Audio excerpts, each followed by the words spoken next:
पहले बताऊंगा विचलन कोण के बारे में। देखिए विचलन कोण क्या है। सो इस डायग्राम को मैं मिटाता हूँ और मैं आपको समझाने का प्रयास करता हूँ।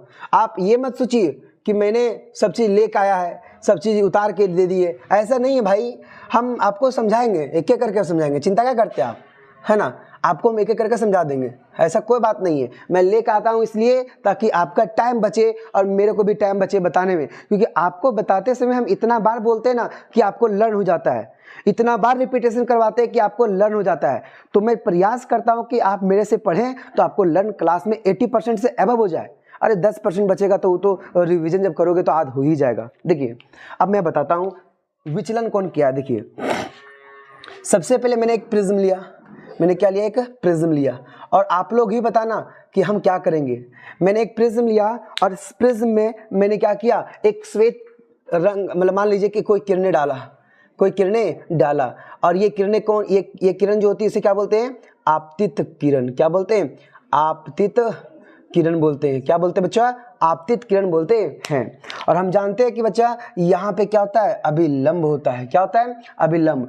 हम आपको बताना चाहते हैं कि एक किरणें जो थी ये प्रिज्म से जाना चाहिए था, इसको इस प्रकार चल जाना चाहिए था। देखिए इस प्रकार चले जाना चाहिए था, लेकिन क्या ऐसे जाएगा, क्या नहीं, क्योंकि हम जानते हैं कि जब विरल माध्यम से सघन माध्यम में जाता है तो क्या होता है, हमारी प्रकाश की किरणें अभिलंब की ओर झुक जाता है। तो ये अभिलंब था, ये अभिलंब के ओर झुक जाएगा, और ये झुकेगा किस प्रकार, इस प्रकार झुक जाता है। देखिए इधर जाना चाहिए था लेकिन अभिलंब की ओर झुक गया। अब समझिएगा ध्यान से, अभिलंब की ओर झुक गया, है ना। अब देखिएगा, अब यहाँ पे भी फिर क्या आ गया, हमारा एक आ गया, हमारा क्या, हमारा एक आ गया, हमारा अभिलंब आ गया। अभिलंब का मतलब नॉर्मल होता है। क्या होता है बच्चा, नॉर्मल। क्या होता है, नॉर्मल होता है।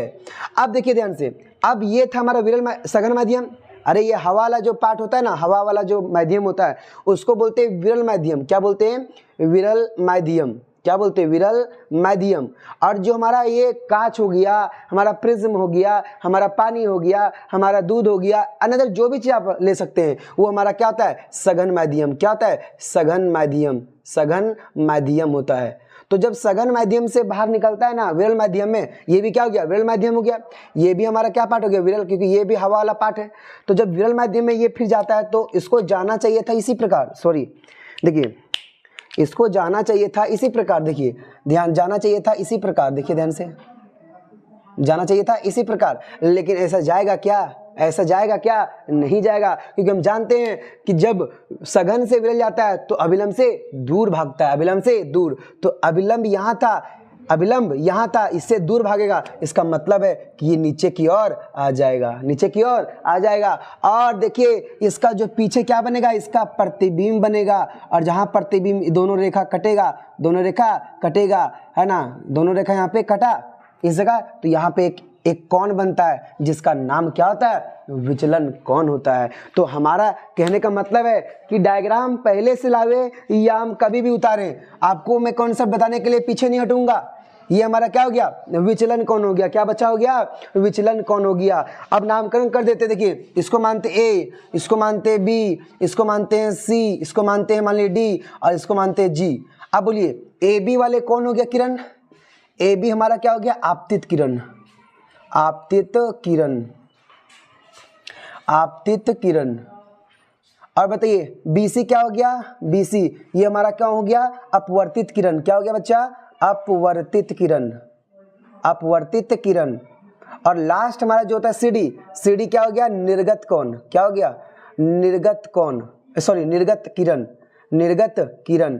और जो एंगल बना, एंगल जी, वो क्या हो गया हमारा बच्चा, उसका हो गया विचलन कोण। क्या हो गया, विचलन कोण, विचलन कोण। और देखिए ध्यान से देखिएगा, यहाँ पे भी एक एंगल बना, देखिए एक एंगल यहाँ पे भी बना, तो इसे क्या बोलते हैं, अगर मान लीजिए जी के बाद देते इसको एफ, तो एंगल एफ क्या हो गया, निर्गत कोण। क्या हो गया, निर्गत कोण हो गया, निर्गत कोण। और देखिएगा ध्यान से, एक एंगल यहाँ पे भी बना, तो अगर इसको एंगल मानेंगे आई, इसको एंगल मानेंगे, अगर इसको एंगल मानेंगे आई, इसको मानेंगे आर, तो यहाँ लिख सकते हैं आपतन कोण एवं परावर्तन कोण भी लिख सकते हैं। बट इतना ही आप जानिए, कोई दिक्कत वाली बात नहीं है।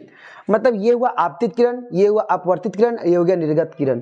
हम लोग जब प्रकाश का प्रवर्तन पढ़ते थे बच्चों, तो दो कॉन्सेप्ट पढ़ते थे। पहला, प्रकाश की किरणें जब आती है, मतलब आपतित होती है, तो उसी एंगल से परावर्तित हो जाती है।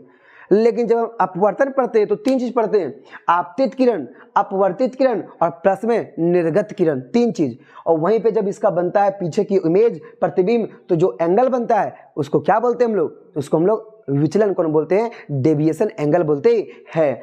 अब आप लोग खुद बोलिए, हम इसको पढ़े थे नहीं, अब बोलिए आपतित किरण और निर्गत किरण, ये क्या था, निर्गत किरण। आपतित किरण और निर्गत किरण के बीच बने कोण को क्या बोलते हैं, विचलन कोण बोलते हैं। वही निकल है, आपतित किरण एवं निर्गत किरण के बीच के कोण को क्या बोलते हैं, विचलन कोण कहते हैं। क्लियर हो गया। अब बताइए क्या कॉन्सेप्ट में कोई दिक्कत रहा, ये कॉन्सेप्ट जो बताया आपको क्या दिक्कत हुआ, विचलन कोण हमें बनाना पड़ा चित्र, बट मुझे कोई दिक्कत नहीं है।